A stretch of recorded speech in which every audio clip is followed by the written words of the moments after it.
Okay, so we're sitting here with Thomas Murray, and we're talking about some interesting things from his past. And one of the things that we were talking about before we got on camera was this incident where he and his family lived in Mount Sinai, and Marilyn Monroe and it was Arthur Miller. She was married to at the time.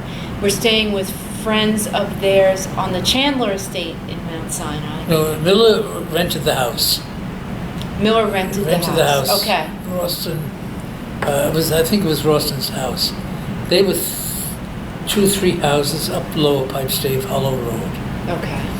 And she stayed there. Ralston, we all knew these were writers, Ralston and Miller.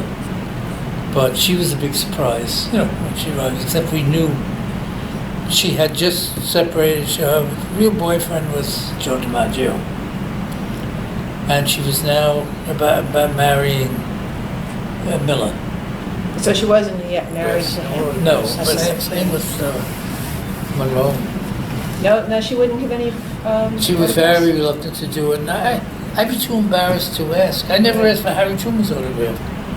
Probably could have retired on those 3 autographs. Yeah, I could see myself not. Yeah. Younger and older, I can see it. But that age, you're thinking you want to be sophisticated. Right. Or you just don't want to invade the person. Yeah. And they were both very private people. They liked it. They waved back and they took short answer and all that, But if she went to the beach, I think she did it twice. But she couldn't go again. It was just a march scene. Yeah, that's they kind of say it really in the book. But she was just about the most famous person there. And what happened that day when she was rescued? There were several boats. As I remember. You were in that back car. Mine was an 18-foot. Yeah, an 18-foot sailboat. This was my second one. The first one was a 12-foot rowboat with a mast. That was my father used to keep me in Long Island. I actually got on the train once to get out, go back to New York. But anyway, and she's swimming, and there was 5 boats around her, but this guy had the slightly bigger boat. He may have been sent out too. But all of us, there was about 4 or 5. The trouble is the memory. You don't lie, but your memory distorts the past always. I'll tell you another incident, which has brought me recent regret. And she's a good swimmer. And I remember she got into one boat, and I'm on one side and all this.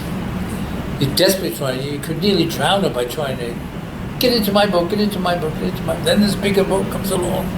I can understand that she might drown in a small boat. So that was it. And of course, I've embroidered. I actually have her in my boat. I couldn't tell you whether I did or not. I suspect I would have tried. Right. I was eager. How did people know she was drowning? Did she yell? Or? No, she was just people swimming out just to get close to her. Oh. Yeah, no, she was using. So she was just being surrounded by people. That was it. So somebody was feeling. She couldn't get onto the beach. And it was. I don't know if she was used to it, but the beach or the sound there is not sand; it's stones. Yeah. Pebbles. They used to call them pebbles. And everybody wore shoes, except the young men who. No, we can't wear shoes, you gotta go barefoot, all this. So we always limped. We were hurting. Yeah. But, So that was it. And it's very brief, but it's a memory.